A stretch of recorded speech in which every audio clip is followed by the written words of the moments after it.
Estimados oyentes, queridos compañeros, tengan ustedes muy buenas tardes.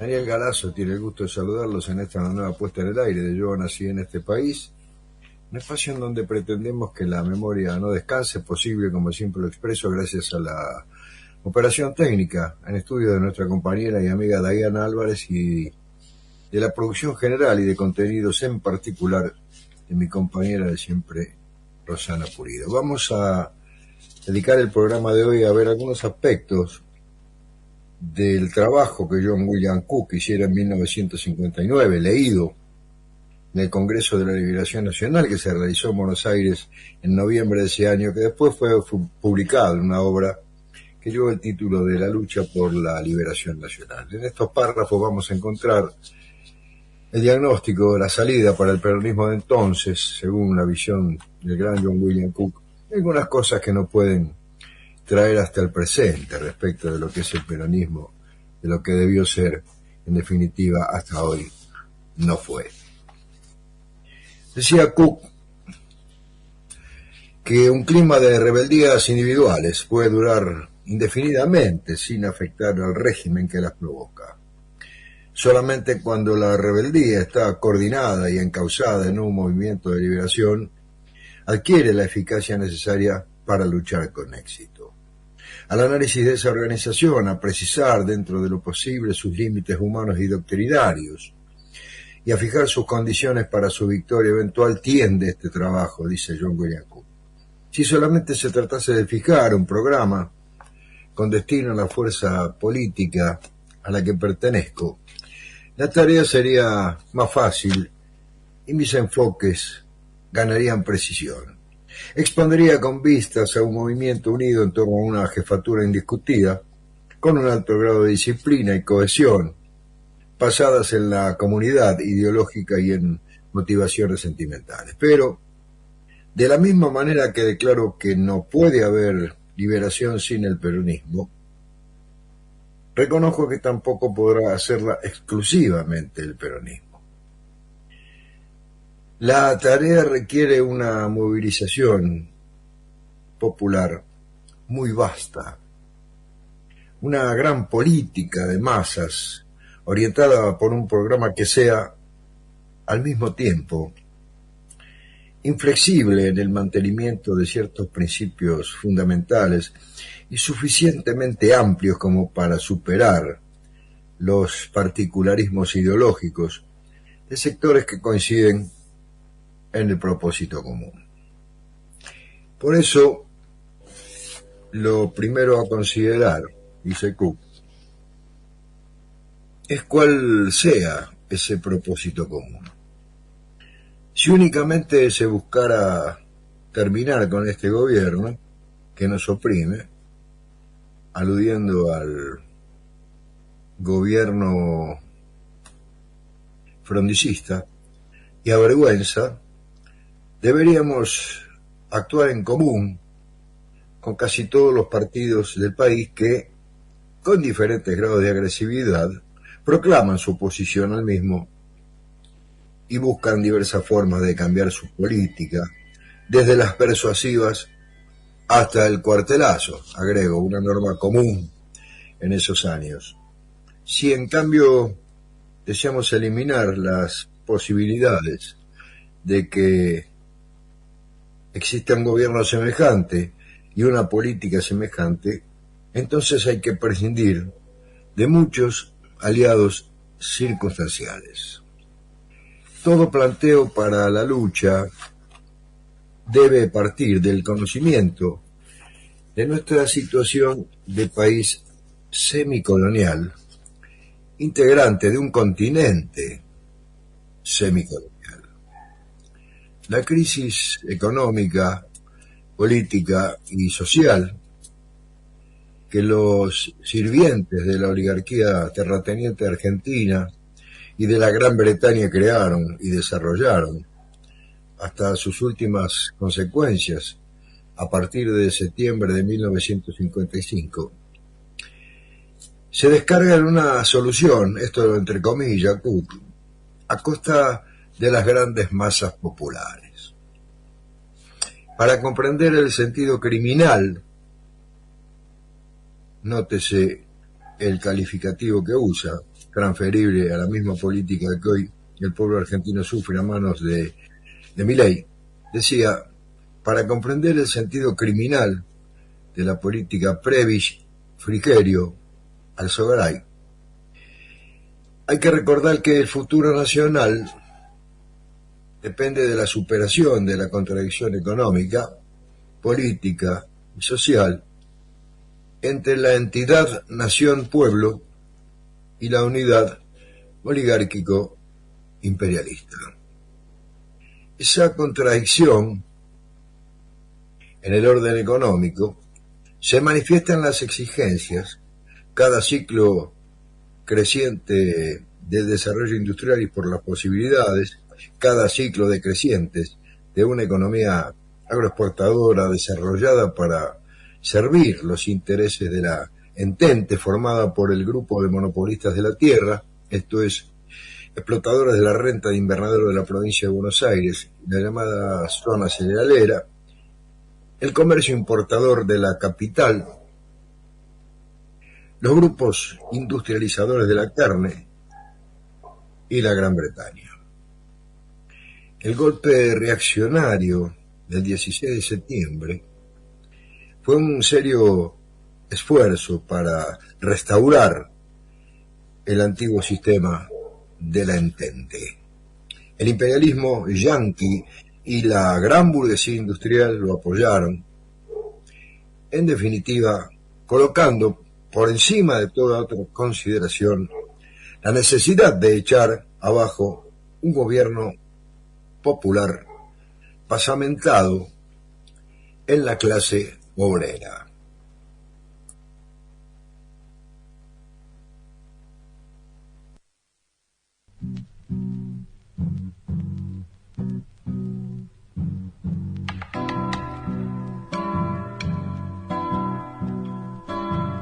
Esta chacarera trunca ha nacido en Salavina, se ha criado en las guitarras del Zoo Huicachilo Díaz.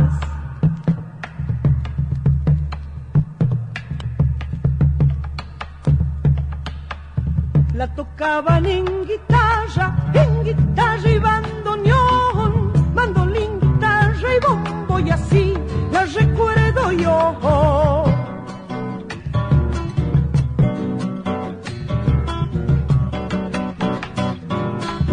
Salavina es un pedazo de Santiago del Estero, es la tierra que más quiero decir, un salavinero. Chacarera, chacarera, la más vieja de las truncas, por ahí tal vez te olvides, pero en Salavina nunca.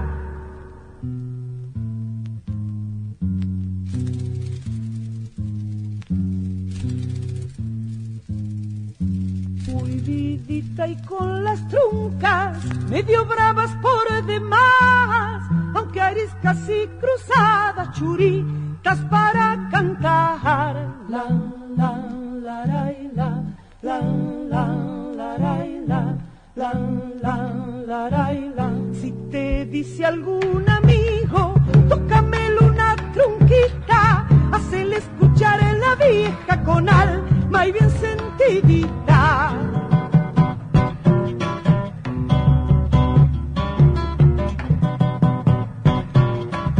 Una vieja y otra vieja, ya son tres. Si las viejas son como esta, vengan todas de una vez. Chacarera, chacarera, la más vieja de las truncas, por ahí tal vez te olvides, pero en Salavina nunca.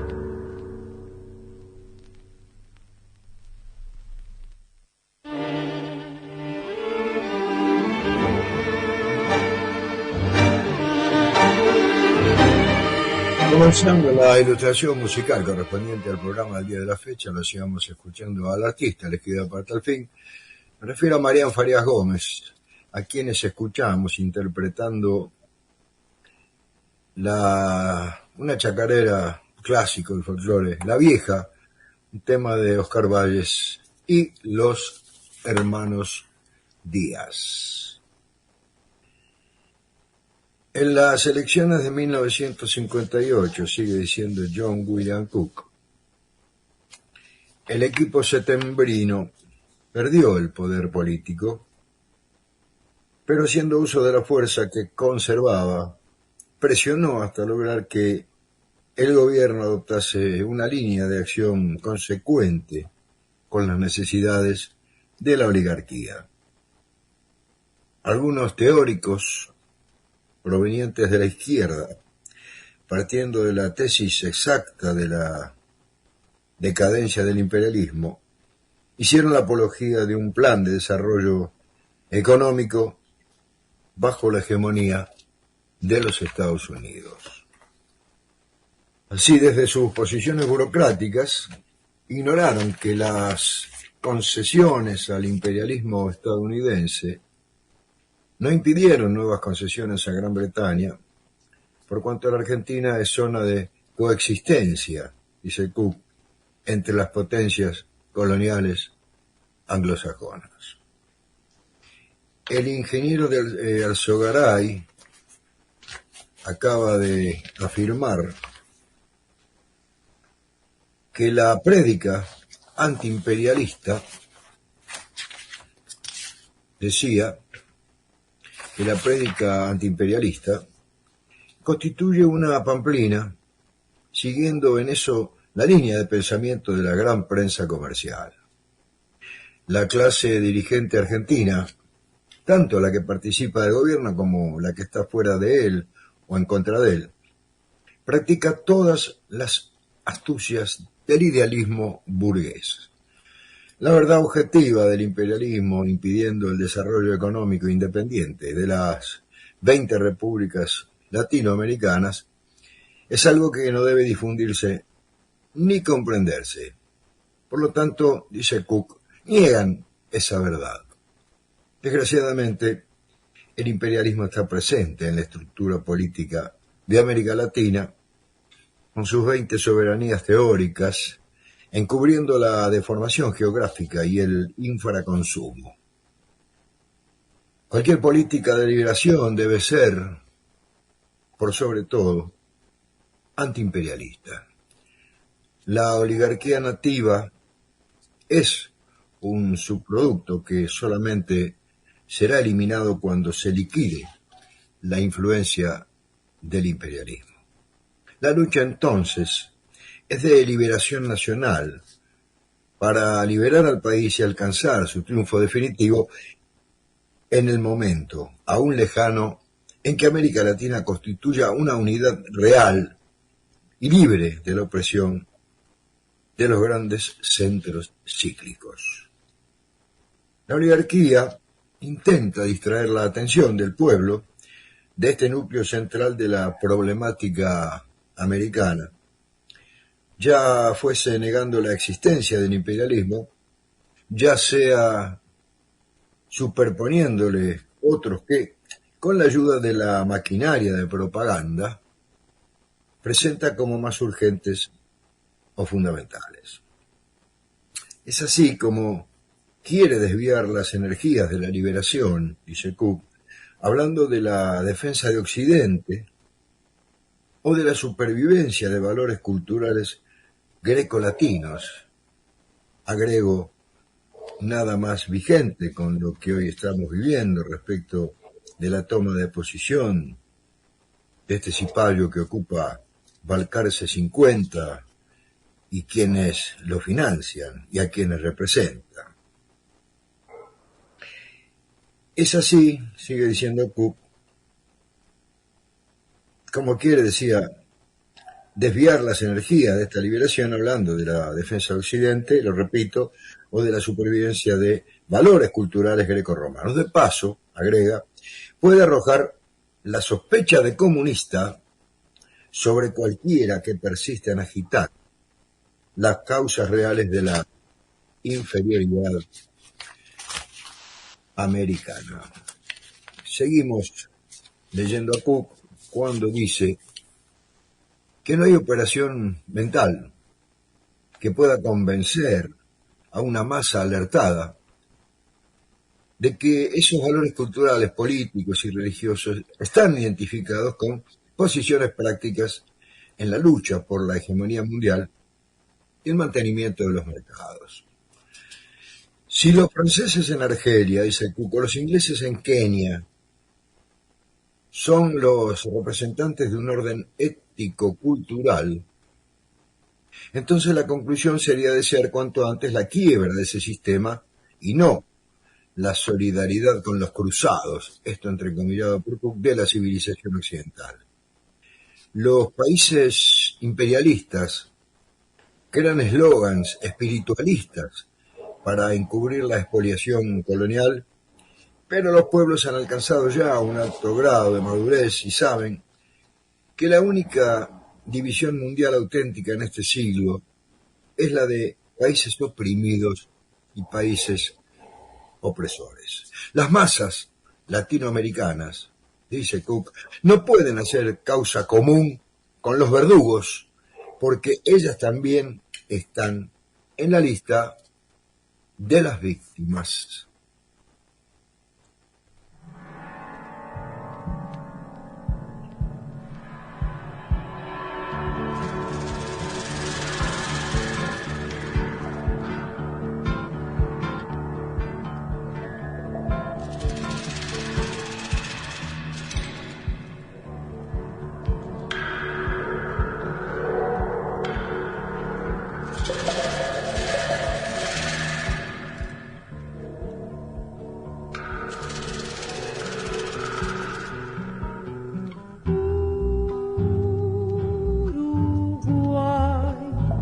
Misionero y trepador,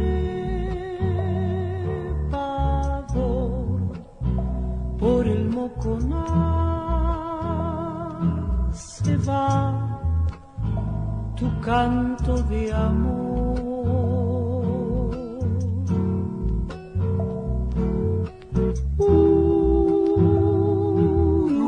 Uruguay, gigantesca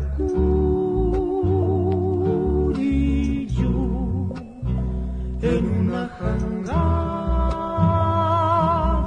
azul, cayendo hacia el mar por el Uruguay.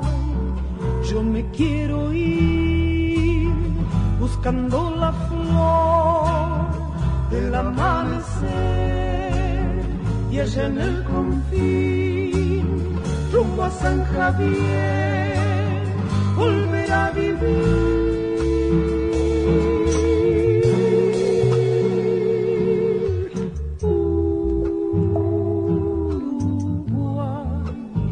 Misionero y trepador, por el Moconá se va tu canto de amor.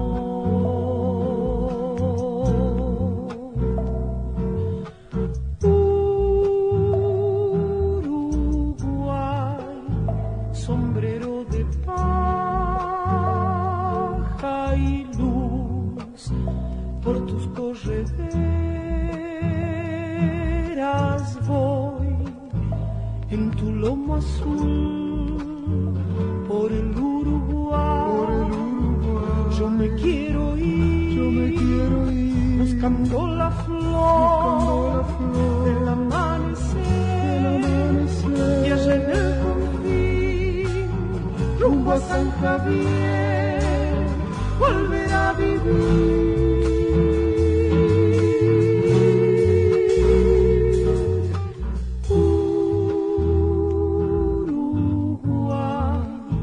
Gigantesca Curiyú,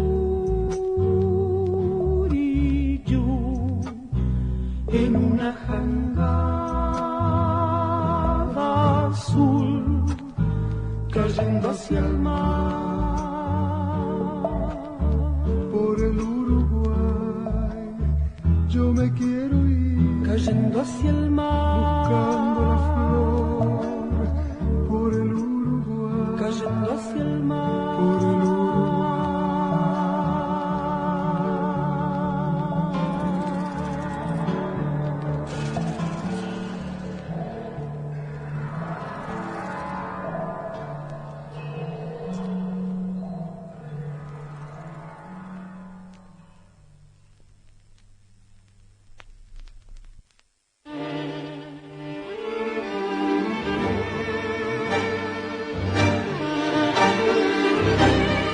Escuchamos a Marián Farías Gómez interpretando Canto al río Uruguay, un tema de Ramón Ayala. Volvemos a Cook, releyendo aspectos, párrafos de la lucha por la liberación nacional, cuando expresa que el peronismo planteó por primera vez la posibilidad de un antiimperialismo práctico desarrollado en medidas concretas que comprendían, para decirlo mejor, un sistema defensivo.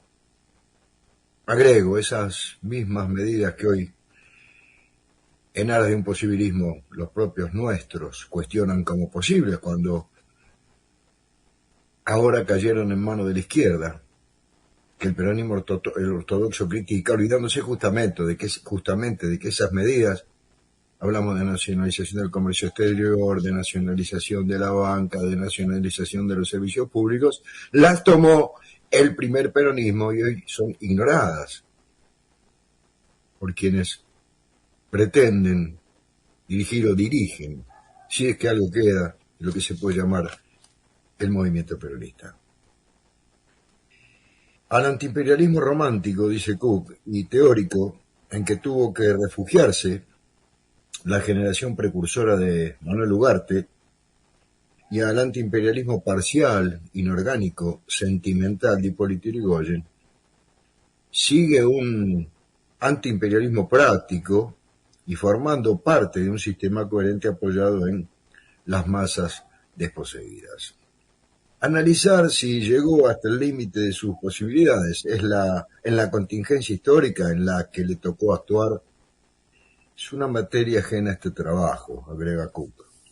Mientras la idea esfumada y retórica del mundo nuevo que proclamó Irigoyen atrajo una parte magnífica de la juventud argentina que le dedicó sin éxito sus esfuerzos, las instituciones que manejaba la oligarquía y su propio partido, la arrinconaron en el osario de las buenas intenciones. El antiimperialismo posterior a 1945 no solamente fue la primera realización amplia en el terreno práctico, sino que terminó con la servidumbre intelectual. Las enseñanzas de los maestros como Scalabrini y Ortiz se incorporarán al lenguaje y a los objetivos del pueblo. La composición social, esto quería decir del peronismo, dio la única base posible para la lucha efectiva: el proletariado y los trabajadores del campo. La lucha por la liberación parte entonces, continúa diciendo John William Cook, de la determinación del enemigo real, el imperialismo, que actúa a través de la oligarquía nativa y de los engranajes políticos, económicos y culturales a su servicio.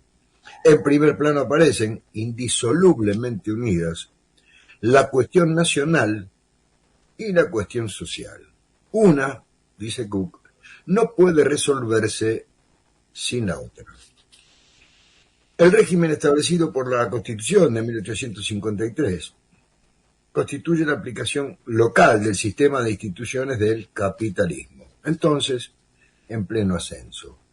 Se debilita el Estado con el argumento de garantizar la libertad y la igualdad de los ciudadanos, pero al mismo tiempo para excluirlo de toda intervención en el terreno de los hechos económicos, donde la burguesía ha reemplazado las formas feudales. Las multitudes populares no pueden ejercer los derechos que teóricamente les otorgan las constituciones, salvo en una sola dirección, dice Cook, la que favorece el control del Estado por parte de la clase pudiente. Cuando, como sucedió en Francia, por ejemplo, en 1848 y 1870, el pueblo reclama por el despojo, el propio Estado se encarga de reprimirlo inmisericordiamente. Este proceso, perfectamente estudiado desde muchos ángulos, adquiere características peculiares en América Latina.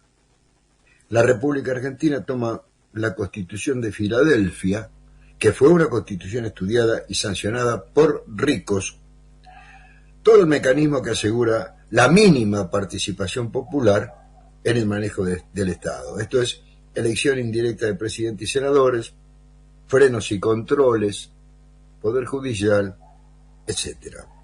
Los comentaristas y redactores de la Constitución norteamericana, sigue diciendo Cook, fueron bien explícitos en el sentido de que ellos concebían la democracia como un gobierno de las élites.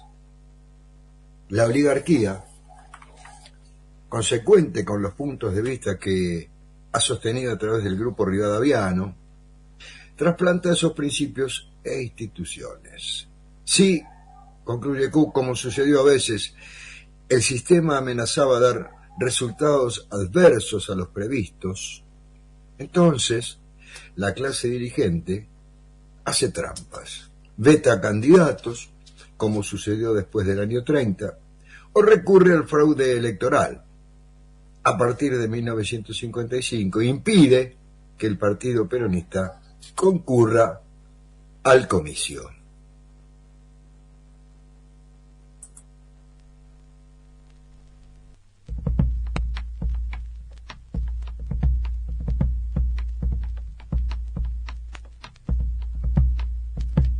¿Para qué quiero vivir con el corazón deshecho?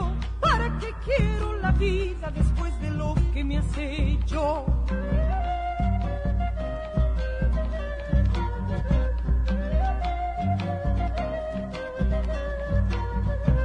Yo te di mi corazón, el tuyo vos me entregaste, con engaños y hacia el mío, prenda lo despedazaste.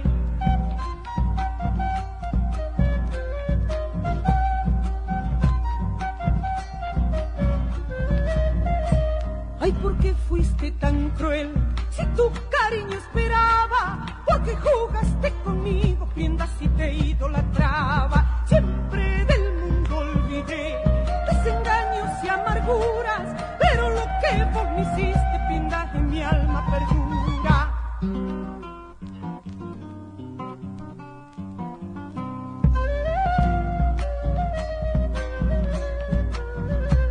Cantando me pasaré, muy triste esta chacarera, puede ser que yo me alegre y en el instante en que muera.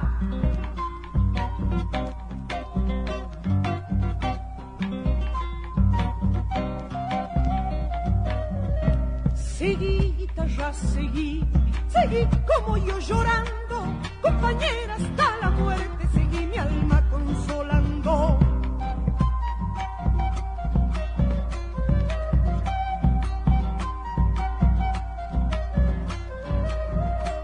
No hay remedio, ya lo sé, ¿para qué voy a buscarlo? Tan deshecha tengo el alma que inútil sería lograrlo. Seguí, guitarra, seguí como yo llorando, compañera hasta la muerte, seguí mi alma consolando.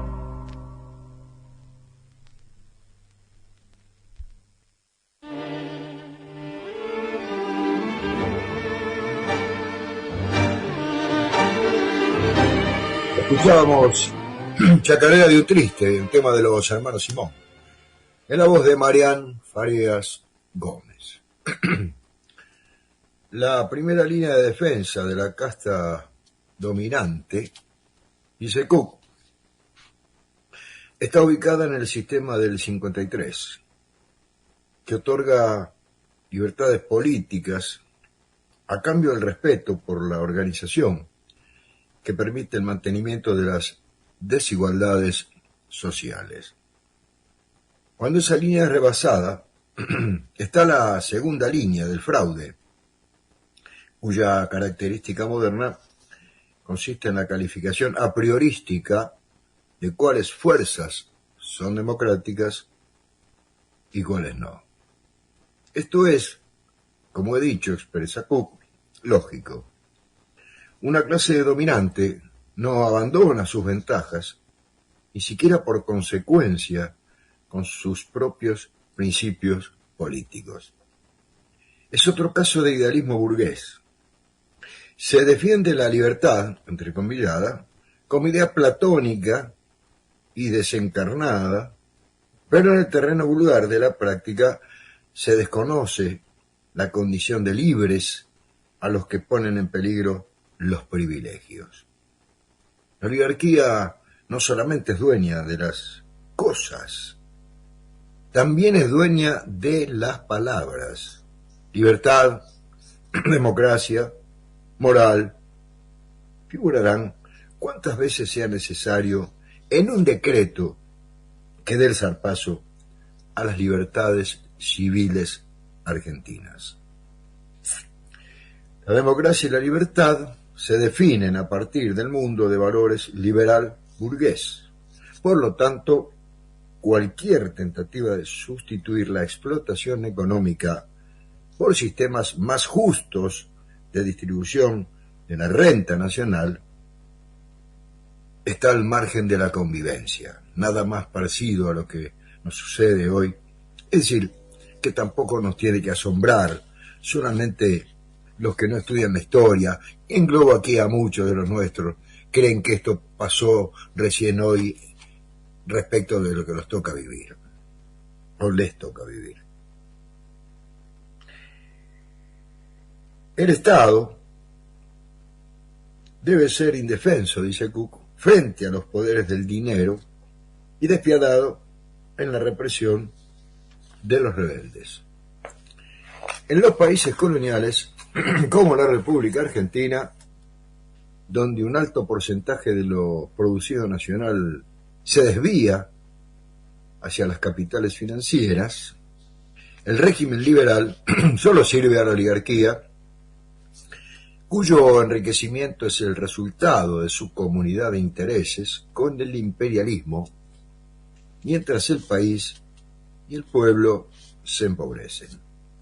Ese orden de injusticia permanente, impuesta a través del sistema, es propiciado por una serie de estratos que lo defiende. Desde la prensa comercial, los grupos profesorales, los intelectuales y payos, la masonería, hasta los partidos políticos llamados tradicionales. Una parte de la pequeña burguesía, sigue diciendo Cook, siempre se alinea con la opresión, ya sea porque quiere ejercer una parte del poder social, ya sea por influencia de la propaganda que masivamente se descarga sobre ella desde hace un siglo. Las clases dirigentes y parte de la pequeña burguesía del país colonial adoptan los esquemas mentales impuestos por el país dominante, y ello por varias razones. Porque sus intereses están vinculados a los del imperialismo, porque se consideran parte integrante del mundo cultural al que esas ideas responden, mundo del cual creen participar merced a su sediciente o sedicente, para decirlo mejor, superioridad intelectual sobre el resto de la población, porque se encandilan con el relumbrón del pensamiento europeo o norteamericano, sin entrar a considerar que responden a contingencias que son en muchos aspectos antitéticas de los intereses nacionales. Los parias de la India, sigue diciendo John William Cook, intocables de última categoría, son los primeros en creer que una maldición los oprime y los hace inferiores al resto de los demás mortales. Por eso viven una existencia semibestial, aniquilada en ellos toda esperanza de mejoramiento. El mismo proceso intelectual se opera en un país colonial que acepta un sistema de castas económicas en las que le corresponde un peldaño inferior de la escala. Pero este caso es aún peor, nos dice Cook, porque el paria se resigna pasivamente a lo que cree una fatalidad ineludible, mientras que la mentalidad colonial no se limita a proclamar lo inevitable de su servidumbre. No, declara, además, que es conveniente y que de ella provienen infinitas venturas.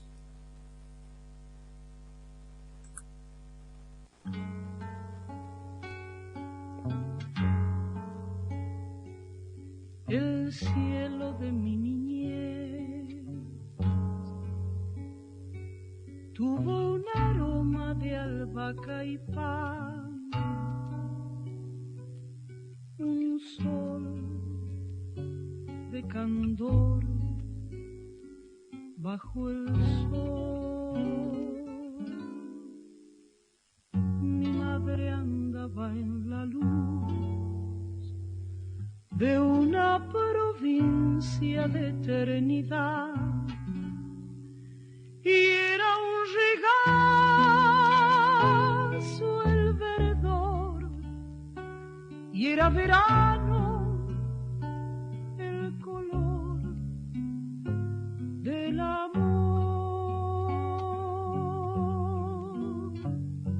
Allá quedó mi madre y la luz, pero yo tengo que andar cuidando que en la ciudad crezca la flor. Yo sé que debo cruzar lejos del cielo de mi niñez un tiempo de furia y canción. Yo tengo que rescatar aquel aroma de albahaca y pan que la ternura me dio como una rama de amor verde y sol. Allá quedó mi madre y la luz, pero yo tengo que andar cuidando que en la ciudad crezca la flor, crezca la flor, crezca la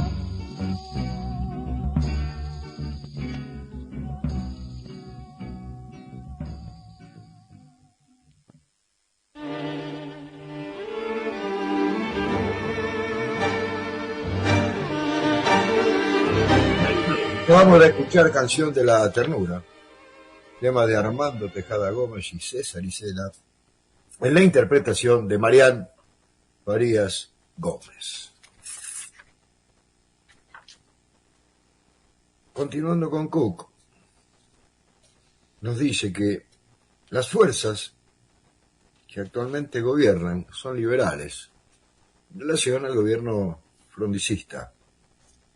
No son, aunque traten de confundir los términos, democráticas. La oligarquía ya está en su segunda línea de defensa, pues debe defender al liberalismo a una costa de medidas antidemocráticas. No pueden coexistir pacíficamente un movimiento de liberación nacional y las instituciones liberales, que son una estructura jurídica que protege un sistema determinado de organización económica para beneficio del capitalismo extranjero y nativo. Recordemos, esto lo agrego yo, la puesta en práctica durante el gobierno de Frondizi del Plan Conintes, sigla que quiere decir Conmoción Interna del Estado, para reprimir justamente cualquier intento de insurrección, inclusive las huelgas que se produjeron durante su gobierno, de las cuales algún día vamos a hablar.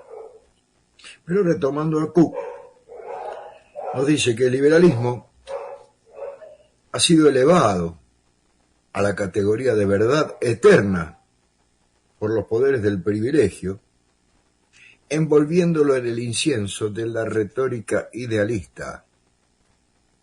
Pero un sistema jurídico económico, dice Cook, es simplemente una elección humana convertida en situación.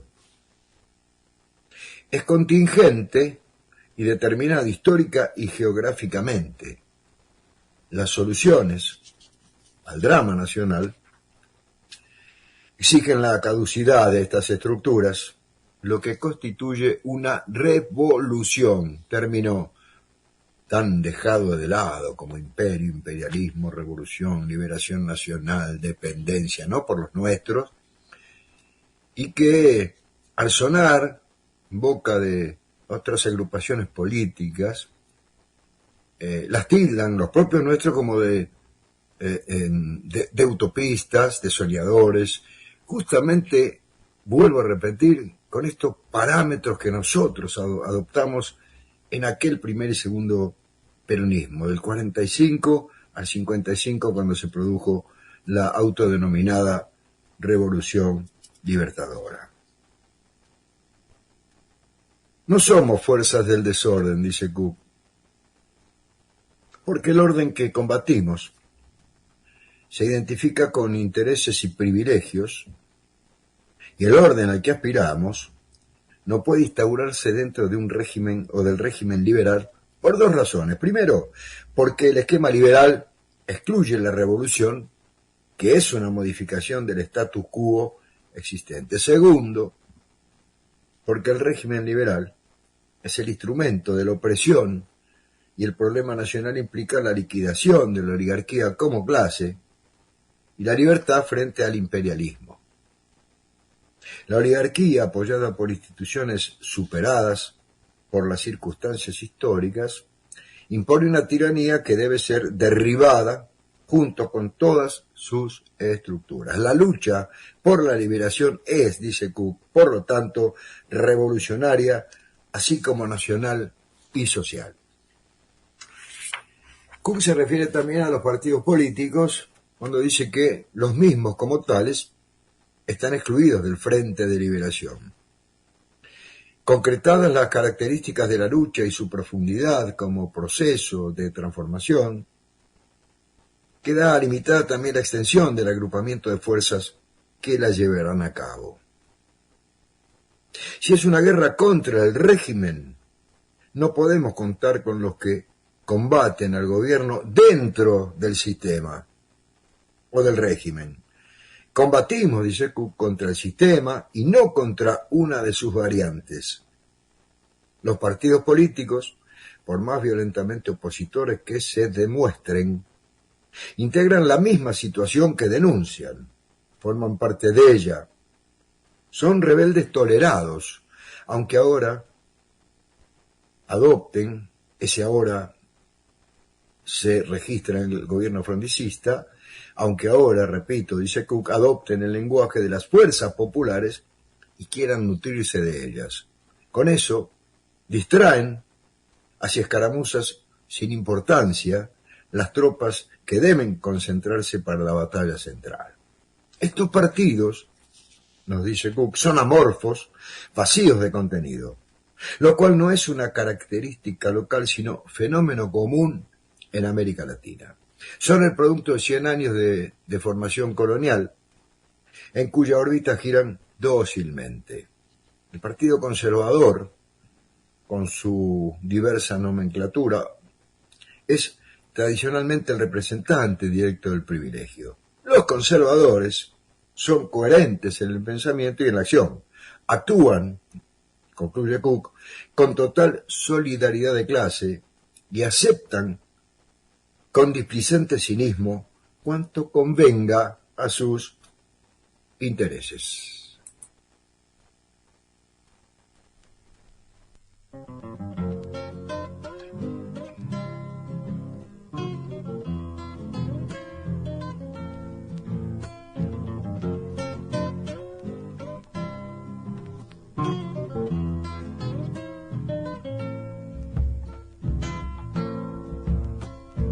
Cantan los santiagueños con entusiasmo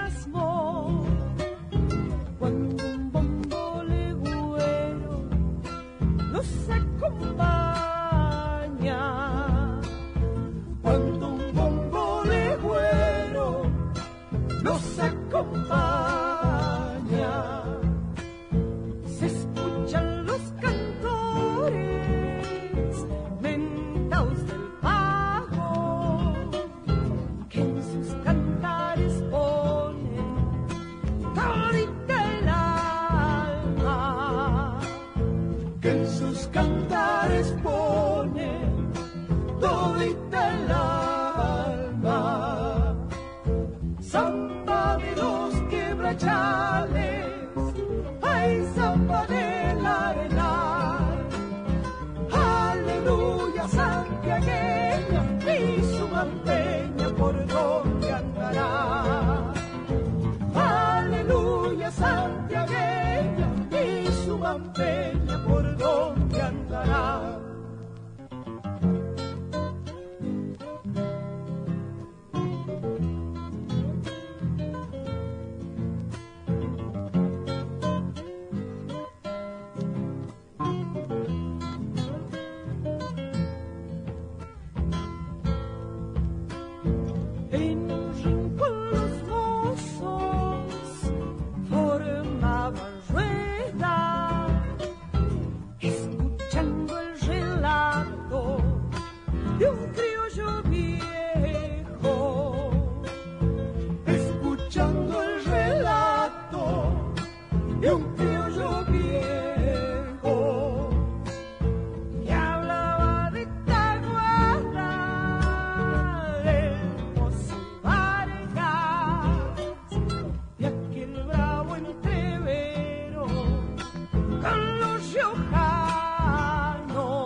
Marián Farías Gómez cantaba Aleluya Santiagueña, una samba de Julio Argentino Jerez. La oligarquía conservadora del pasado, sigue expresando Cook, dentro de su nefasta trayectoria, tenía cierta grandeza y elegancia. La actual, nótese, lo agrego yo, la vigencia de este acerto, solo ha conservado la rapacidad. El producto de un conservador es considerarse, esto lo entre comillas, correligionario, de Churchill, como el cipayo que ocupa Balcarce 50, lo agrego yo, de Eden y de Macmillan, así como los socialistas, dice Cook, se consideran correligionarios de Keisker y Bevan, de acuerdo con la modalidad extranjerizante de ver las cosas argentinas como reflejo del europeo. Del conservador británico es un sirviente fiel, hábil para el manejo de los intereses coloniales. El inglés permanece fiel al sistema de democracia parlamentaria que le aseguró durante 3 siglos el predominio económico del mundo. El argentino, dice Cook, después de copiar servilmente las instituciones anglosajonas, las desvirtuó también sistemáticamente mediante el fraude, elevando el delito a una forma de acción política. Pero la oligarquía no actúa exclusivamente a través de los conservadores, sino que encuentra defensores, conscientes o inconscientes, agrega Cook, en las demás agrupaciones políticas.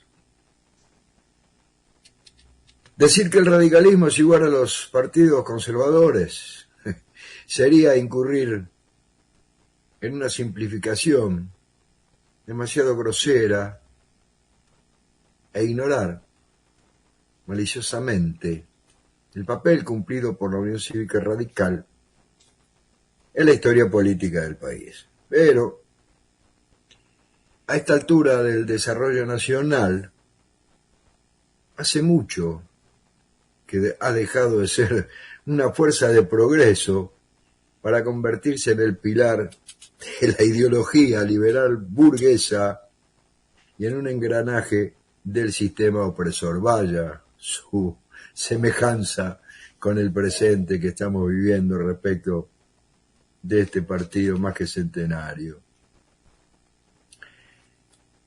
Con esto, dice Cook, no estoy calificando a cada radical, ni siquiera a cada dirigente. Pero la política es una ciencia objetiva y un arte objetivo. Ya sea que cada uno de ellos crea o no que la nebulosa retórica radical tiene alguna relación con la solución de los problemas nacionales, lo objetivo es que el Partido Radical viene luchando desde hace años atrás contra los intereses populares. Tal vez en esa fuerza política más que en las otras, el idealismo liberal haga prosélitos sinceros que actúan, en el mejor de los casos, dice Cook, como auxiliares de los verdugos. Vaya semejanza también con la realidad y el actual papel de la UCR en el esquema político argentino y sobre todo en el esquema de dominación. El peronismo constituyó una revolución auténtica tanto en lo político como en lo económico y social. Creer que sus realizaciones consistieron, como sostienen algunos teorizantes de la oligarquía, dice Cook, en el aprovechamiento de las divisas acumuladas para crear una transitoria euforia económica, de la cual se hizo participar a la clase obrera mediante la legislación del trabajo, implica desconocer el problema. En primer lugar, podría mencionarse que después de la otra guerra, está aludiendo a la Primera Guerra Mundial, también hubo una acumulación de divisas. Sería bueno que los críticos del peronismo estudien en qué forma se dilapidaron esas divisas, sin promover la industrialización del país ni mejorar el nivel de vida de los obreros.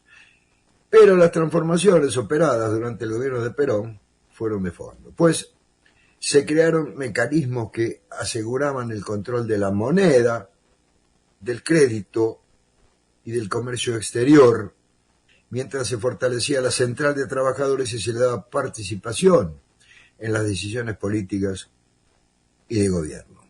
A partir del reconocimiento del carácter trascendental de esas realizaciones del peronismo, postulamos que, dice Cook, los nuevos problemas creados en el país y en el mundo requieren que ese espíritu revolucionario abandone toda complaciente contemplación del pasado para pasar a formas de acción y contenido programático que enfrenten la realidad dramática de esta nueva etapa.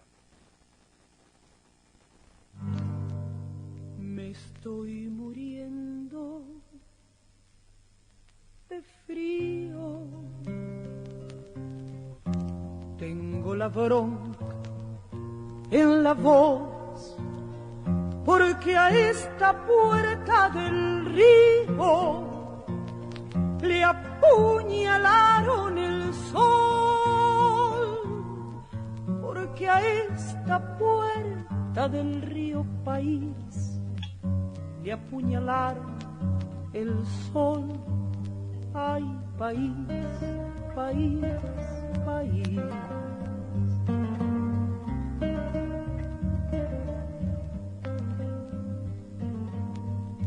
Este suelo tiene un nombre, desde el mar hasta la sierra.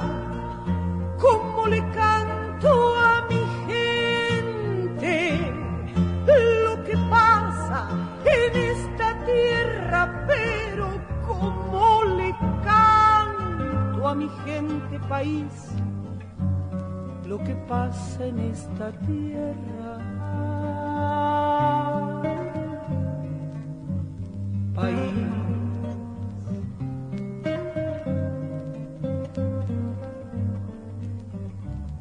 no soy de muchas palabras y hay muy poco que contar. Las cosas se cuentan solas, solo hay que saber mirar. Las cosas se cuentan solas, país, solo hay que saber mirar. Ay, país, país.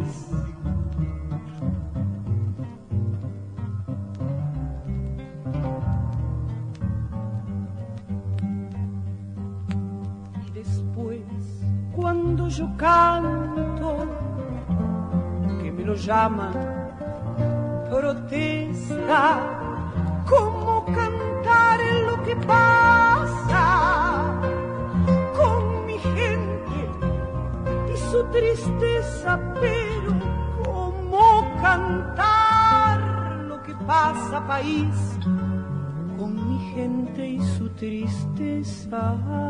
Ay, país, país, país.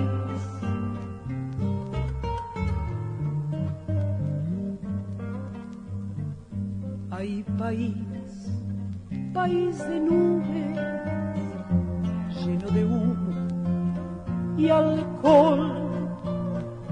¿Cómo le canto a mi gente lo que yo pienso de vos? ¿Cómo le canto a mi gente, país, lo que yo pienso de vos? Que a mi patria la fundaron a golpes y cachetazos.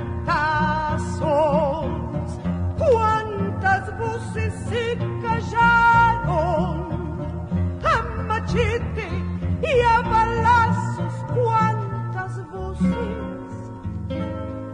se callaron, país,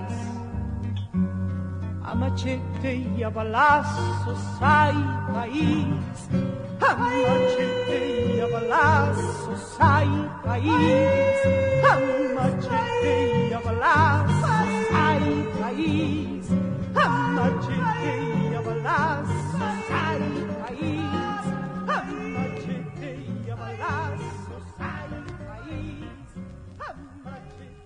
y a balazos. Ay, país.